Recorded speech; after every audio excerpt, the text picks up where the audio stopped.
great flood is coming. The waters of the heavens will meet the waters of the earth. We build a vessel to survive the storm.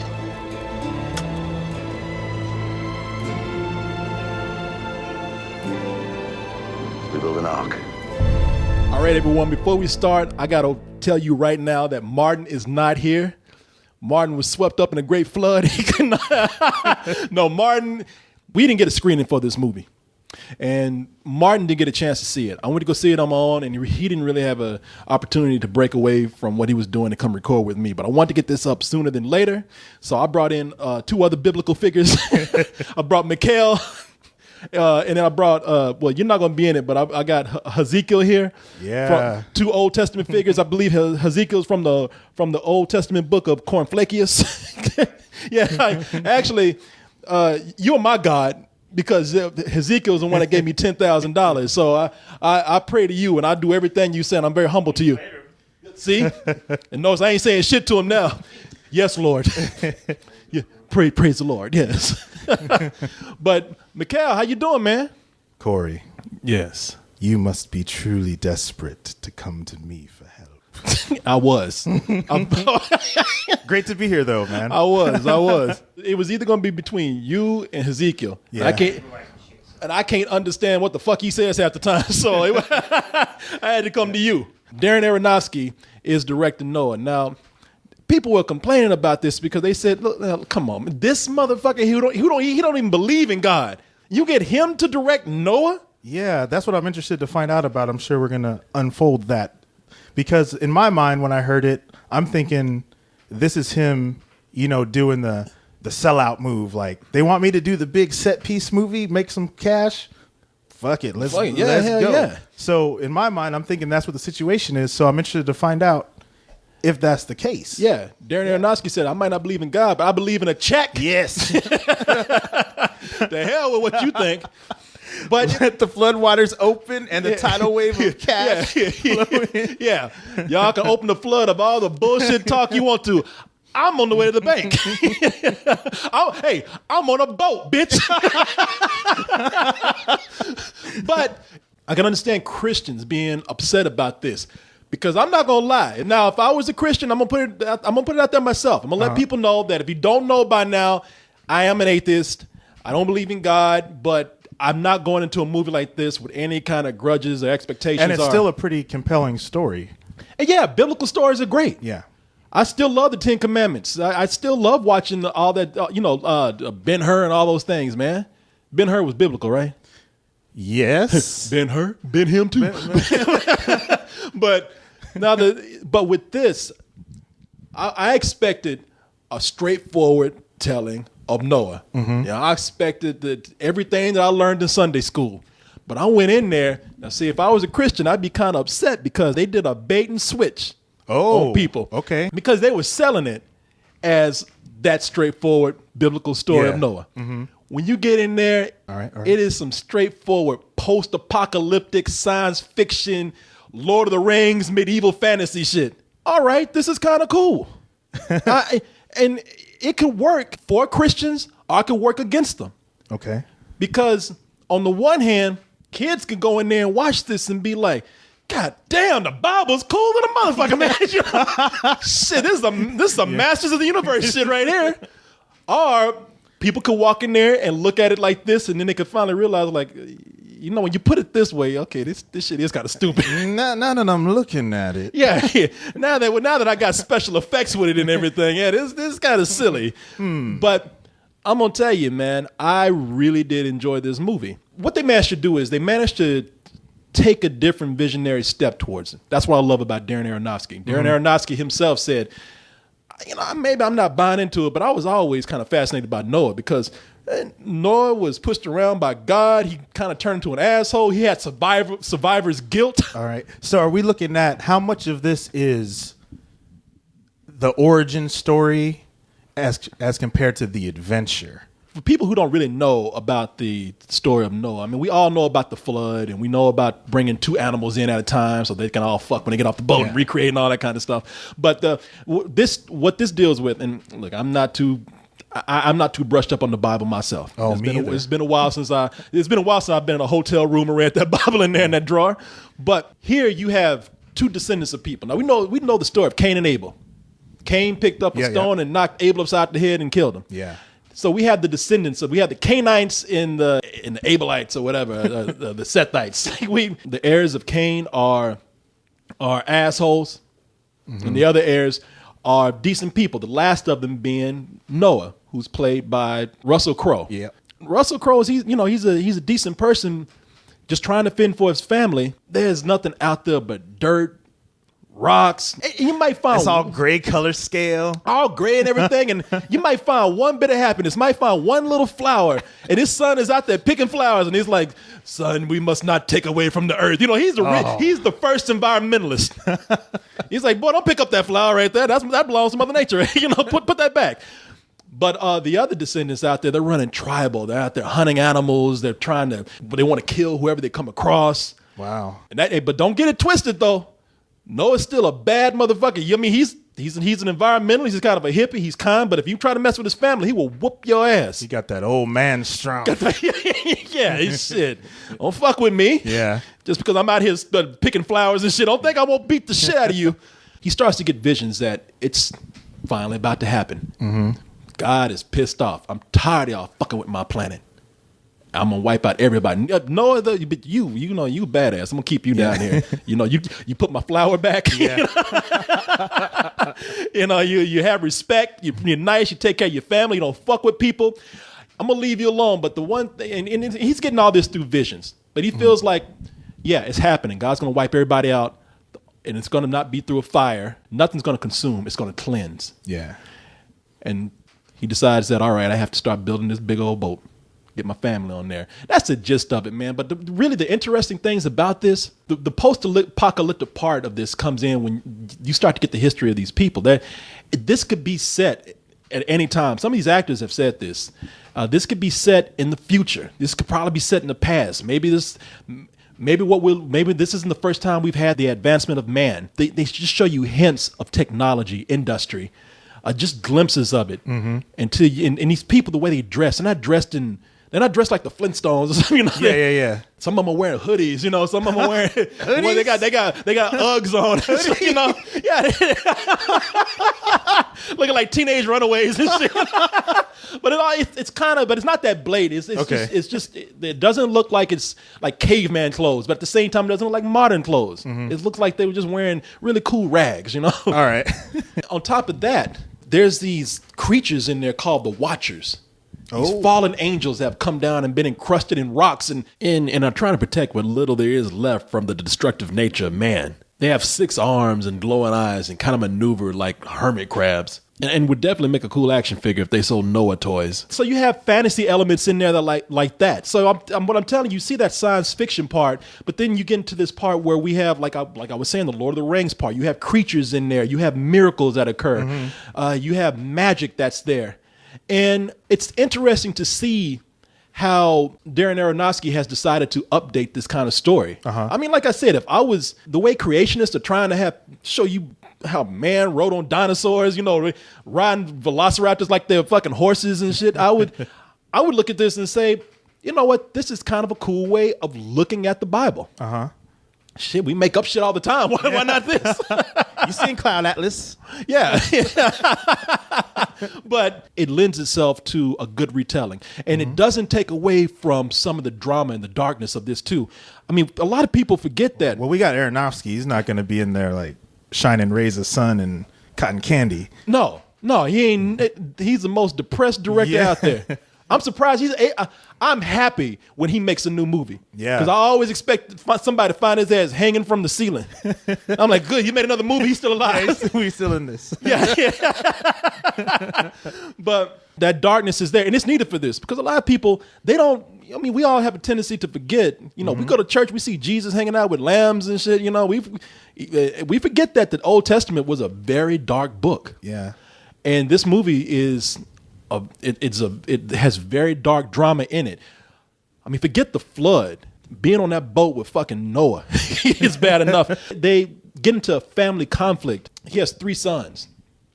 and his oldest son, Shem, played by Douglas Booth. Now, early in the movie, I don't want to give away too much, but they happen to adopt a daughter who is played by Emma Watson. She plays Ella, and one of the sons said, "Well, shit, we ain't really brother and sister. We can start getting it on."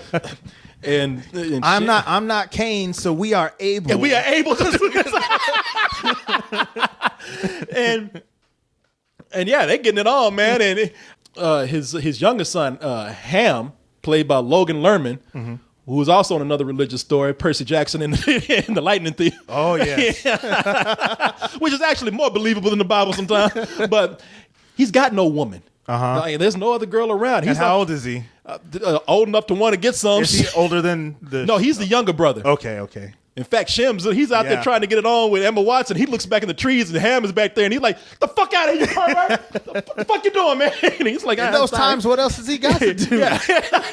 And he's mad. And it's really starting to make him resentful of his father because his father's saying, "Look, son, I know you want to fuck, but I got God on my back right now, all right? I can't breathing down your neck." He's like, "Look, we gotta do what my boss tell me to do, okay? If you don't want you to have a woman, you don't get a woman, all right?" And it really starts this dark dynamic between them. But later there's something happens where Noah hears that God has given him a very, very difficult, almost evil task. Yeah. And everybody in there is like, "Okay, man, look, we tried to do everything you and God told us to do, Noah, but dude, this is kind of crazy."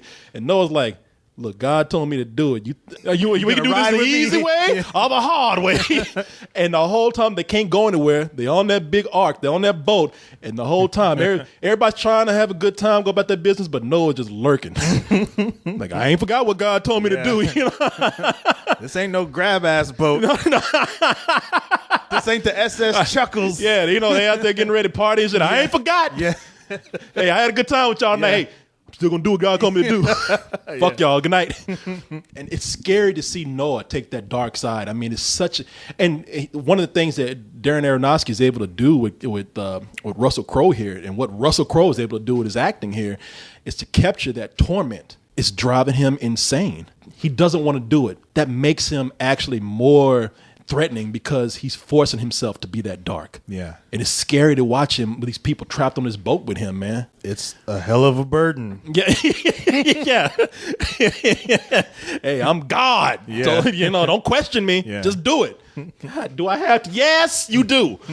So there's some other interesting elements in here, the way they're able to explain things. For example, we get to see how the ark is being built. Yeah. And they're showing you, look, this one built in 3 days or 4 days. It took 10 years for him to build this thing. God damn. And then the size of the ark is impressive.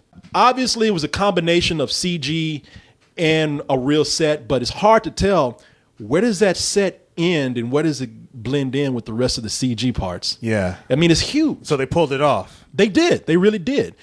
And it's cool to see how he has help from those creatures, the Watchers, how they build it with him.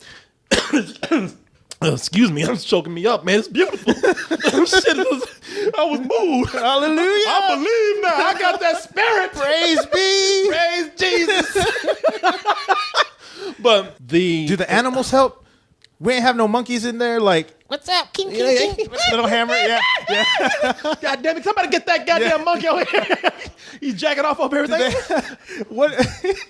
No. Sorry. Go ahead. Go ahead. No, go ahead. The flood is supposed to wipe out all this. Like, we done with you, but you got to take the specimens to preserve the species.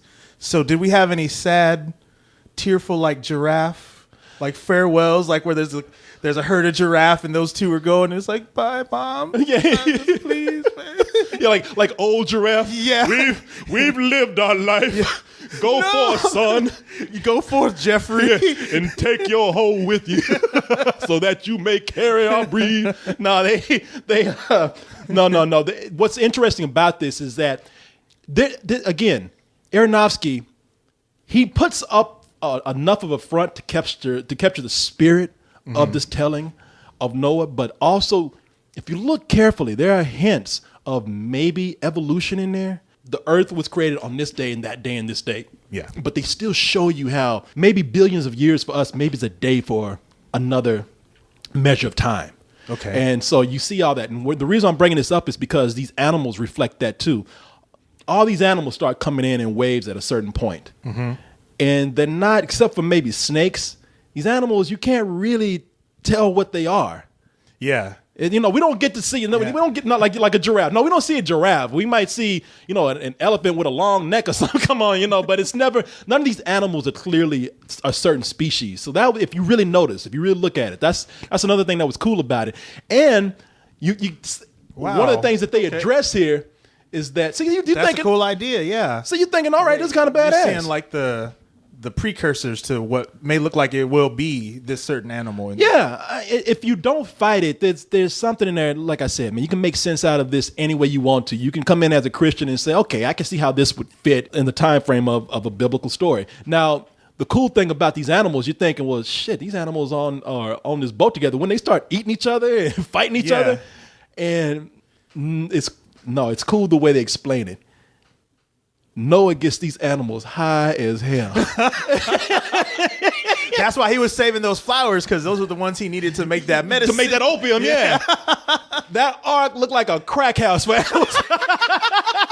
I mean, he's walking through and there's fumes and these animals just laid out. Every now and then you might... That's my elephant. That's my high elephant. No, the elephant on there would be like, hey, Noah, man, can I get some more of that good shit right there? Talking about peanuts. Yeah. Shit, I saw a lizard back there scratching his neck. Yeah, Noah, man, this is cool, brother. Hey, look here, can I just stay on here? Even when the boat lands, the lizard's like, I'm just going to stay on here a little bit longer, man, all right? I mean, they showed, you remember Ezekiel? Because we were laughing. They had a big ass bison just laid the fuck out, trying to get up. No, can you wipe my ass for me? I can't get up right now. Birds is like all you could think was like smoke weed every day. These birds. He actually got a bird and put him over some weed smoke, and that bird just went out.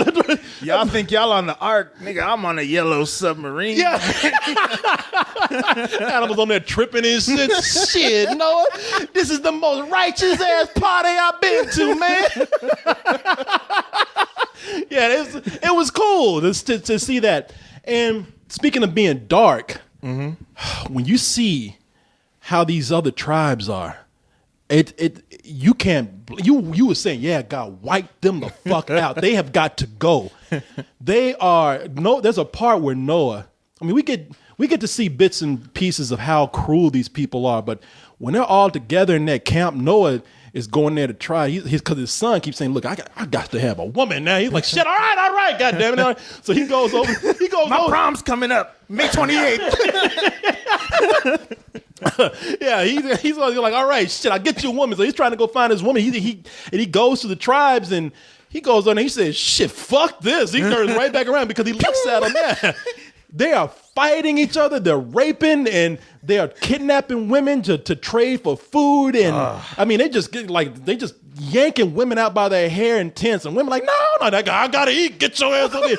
There's one part where you see them just throwing animals up in the air like it's nothing. And there's one scene, because Ezekiel and I, we were wondering, I got to see what this movie's rated. Let me look this up real quick, because we were wondering, is this a rated R film or is this PG-13? Because I tell you, if it's a PG-13, it's a hard PG-13. It's a G. G for goddamn. Man, there was one part where they pick up this animal. And this poor creature, man, I mean, it was like a zombie attack. They ripped that animal to fucking shreds. Intestines were everywhere. The violence in this is brutal for a PG-13 movie. Yeah. If it is PG-13, I haven't looked. I would not be surprised if it's R. But I'm just telling you, if you're taking your kids because you're thinking, it's no in the R. Throw an animal. That's how you know man is lost, when he just throw. I felt like throwing it. Yeah, he's just like, you know what? Before I tear this animal to bits, I'm just gonna sling his ass up in the air for no reason, but just to be shitty. I mean, sometimes when I see a pigeon, I like think about running up on it. Yeah, even the animal, when he went up in there, the animal was like, "What the fuck, man? You ain't gotta do this shit." No, I just feel like throwing you. Yeah. let's before we kill you, let's play volleyball with your dumb ass. Leading these tribes, man, is I believe Ray Winstone. Oh. Yeah, I saw him in the trailer. So yeah, as Tubal Cain, man. He's a very foreboding figure. yeah. I mean, he comes up to Noah and just like he's got Noah's son. It just said, Noah, you know what? And he's like a 2-year-old kid. Everything is his. You know, everything he sees is mine. Oh, I thought you were saying Noah's son was 2 years old and Cain had him like he was about to throw. Yeah, he had his son like that animal. I'm gonna use your boy for a pinata. No, it's like You're just saying he's the man who lives by his basest desires. of course, everything he's jealous of God. He's the main one that fucked it up for everybody. Everything is his. God, you know, I'm here. I'm on this planet. You ain't here. This is mine. How come I can't have it? He looks at everything. He just even when he looks at Noah, he's got his son. Your son's mine. You know what? When I get through whipping your ass, your wife is mine. This shit over here is mine. See this rock? It's mine. First Americans, man. Yeah. See this tree? Don't piss on it. It's mine. It's mine. When I heard talk of miracles, I dismissed them. But then I saw the birds with my own eyes, and I had to come. There isn't anything for you here. No. This all belongs to me. This land, this forest, that stronghold of yours. Did you really think you could protect yourself from me in that? It's not protection from you. Then what is it? An ark. To hold the innocent when the Creator sends his deluge to wipe out the wicked from this world. Return to your cities of Cain. No, we have all been judged. I have men at my back, and you stand alone and defy me? I'm not alone. Yeah, everything is his. I mean, but it's Ray Winstone, man. I mean, that guy, like I say, he's a very foreboding figure, and he's perfect as this merciless leader of these tribes, man. Mm-hmm. So there's a lot here that works. I mean, it works on dramatic level. It works on the science fiction level, fantasy level. It works on the level of if you want to combine science and Christianity, I think that you could really do it. Mm-hmm. Even though this movie is going to cause some of the biggest headaches for Sunday school teachers. Because kids going to be sitting up there, what about the rock monsters? And ain't no rock monster, all right? What about when they tear up animals? Look, I don't like shit. Just shut up. All right, just read that fucking book I gave you. My biggest complaints about this is that they do such a great time setting up a lot here to make it seem somewhat plausible in this world. Yeah. That when they start to bring in the magic parts, that magic just suits to make certain parts of the story just progress conveniently. For example, all right, so this world is barren. Like I said, just dirt rocks. You might just find a little daisy right there, but for the most part, it's just nothing. When God tells Noah that he needs to build this ark, well, God, I ain't got no trees around here. Oh, well, let me just grow some for you. Trees just grow. So he gave them. Why do you even want to stay on this world if it's so crappy, man? It's like you could have given us trees the whole damn time. See now, okay, I've said I wouldn't do it because really that's all right. If you're a person who comes in, look, if you're somebody like me, this is not going to make any more sense when you see it. One of the things that's going to be mentioned over and over again when people talk about this movie is that it is a very pro-environmental film. And now I don't have a problem with that. In fact, I think some of these fundamentalists out here who deny environmental issues, if this is the only way you can get them to listen, then great. But admittedly, for some people out there, whether you're a faith-based viewer or not, the message might be just slightly a little bit heavy-handed. One last thing here before I give my rating. Anthony Hopkins as Noah's grandfather. He only has just a little bit to do, mm-hmm. and I guess that's a complaint because I would love to have seen him more. Of course, he's really not doing too much except with. I guess I say he's great because Anthony Hopkins is great. Yeah, but you get frustrated when they just have him up there and he just like, I'm an old man. That's it. And no, if water's coming, right? I'm getting that Odin money. Yeah. I mean, that's easy money for him. He just sit there on a rock with some ratty hair on and just be like, no, get ready, man. So, but yeah, this movie, man, it's very entertaining.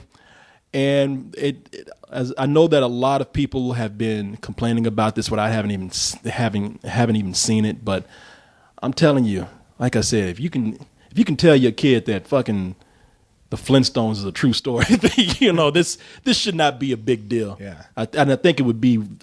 This is one of the best ways I think to actually get kids introduced to the Bible. Even though a lot of it's scary. I mean, and really some of it's brutal. There's a part in here, Hazik and I were laughing about. I'm not going to give it away, but there's a part in here where they just did some girl wrong. I mean, an innocent young girl. They didn't even.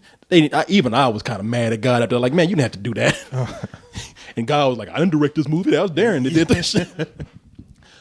I give it a full price, man. I would watch this for full price. Yeah? Yeah, I would. I had a good time. You too, Ezekiel, right? Yeah. He can say that because he didn't pay for it. You know, I paid for it for him. But yeah, I enjoyed it, man. Well, that's a relief, man, because I was really worried this is going to be some, here's where it changed for y'all. Y'all remember when Aronofsky was so cool? And then Noah. No. Actually, he's still cool. He's still holding it down. He's actually cooler. You know, he made me want to read the Bible. All right. Now, just because you a guest don't mean that you get off without having some trivia and some quizzes thrown at you. Hit it. Are you ready? Okay, you look at you think you know everything, huh? I don't know Jack. To know that I'm smart. I got some trivia for you right here. All right. I told you about the animals in this movie. Yes. Thing is, some of these animals are hybrids, are animals you haven't seen before, because no animals were used in the making of this film. All these animals are CG creatures for the most part. Few of them are tweaked, but no animals were harmed or used in the making of this motion picture. Now you're wondering about how the Christians feel about this. Christians have still not really opened up to this. They don't really the majority of them don't really like the direction that this is going. And the movie was filmed, or screened rather, 3 times to Christians, and they never really got any good feedback. And Darren Aronofsky was upset about this because they did this without his permission, or they did it without asking him. Hey, you got God's permission. But the version that you see, or the version that we saw, is actually the version that Darren Aronofsky wants everybody to see. That is the cut that he wanted. The movie is banned in Egypt. In Bahrain, Qatar. They ain't got no movie theaters anyway. I'm just kidding. Didn't they destroy all those movie theaters? No, because it goes against Islamic teachings. So you can imagine how that is. I got a question for you, since you want to hurry up and get to one. This is some trivia, but I'm going to make it a question for you. Okay. Russell Crowe was not the first choice to be Noah in this movie. Okay. Do you know 2 people who were? Just take a guess. The first one was Gene Wilder. Okay, fuck it. Michael Fassbender and Christian Bale. They had schedule conflicts. That's way too young, though. Isn't Noah supposed to be hundreds of years old? Well, if that's the case, then ain't Russell Crowe too young to do that too? Like, oh yeah. I think Noah is actually 600 years old if you want to take it literally. Yeah. Yeah, I don't think Russell Crowe. I mean, he's been in a few fights. He looks rough. I don't know about 600 years rough. I would have never guessed Fassbender. Everybody's trying to get Christian Bale for everything. Everybody trying to get Fassbender for everything. That's what they said. They were like, hey, man, we're too busy. Shit, I'm being Magneto right now. got no time to be Noah. And one last bit of trivia for you here. Not all floods are bad. Let's see here. There was an Aswan Dam that was built for Egyptian farmers years ago, and these farmers relied on early flooding of the River Nile to enrich their soil. So some people need floods. Then just kill everybody, man. Right. You need to get that flood prejudice at your heart, man. No, I love Flood, man. The way he mixed 9 Inch Nails' Downward Spiral, excellent. The way he worked with Smashing Pumpkins. What the fuck you talking about, man? I have no clue. There's a sound engineer called Flood. Okay, thank you. You can cut that part if you want to. I am going to cut that part. About to throw some water on your ass. Let's see here. All right, how many feet of water does it take to pull away a car? And this is a multiple choice. A, 2 feet. B, 10 feet. C, 15 feet. D, 20 feet. Take your time. Want to hear that again? Yeah, one more time. Okay, how many feet of water does it take to pull away a car? A, 2 feet. B, 10 feet. C, 15 feet. D, 20 feet. It's 2 feet. A. You sure? Yes. Lock it in. You sure? Yes. You stand by God on this? My hand on the Bible. Okay. Fuck you, you're right. How you know that? It's just, think about how tall cars actually are. And I had a friend who he owned a Firebird, and you know how low to the ground those are. He lost his Firebird. One day we decided we were going to go rent some movies, and it was flooding out. and his car just barely, like, not even above his wheel well, just stalled out. And I can imagine if it's rapidly moving, it don't take that much to get it going. Okay, I thought you were going to say you got carjacked by H2O. I got your ride. And plus 15 feet, that's deeper than a car, you know. You completely submerge a vehicle in that. Yes. Okay. Yes, you can. 2 All right. feet. And one last question right here for you. In case of flooding, give me one item that you need to pack with you.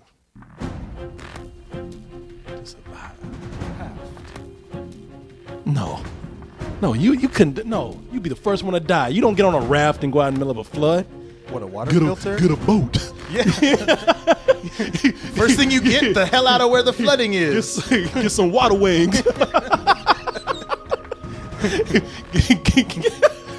Get yourself one of them inner tubes with a horse head on it. No. A piece of wood float on and a volleyball named Wilson. Give me just okay. Try one more time. So what's the question? The one thing I would need if there was a flood. Yeah.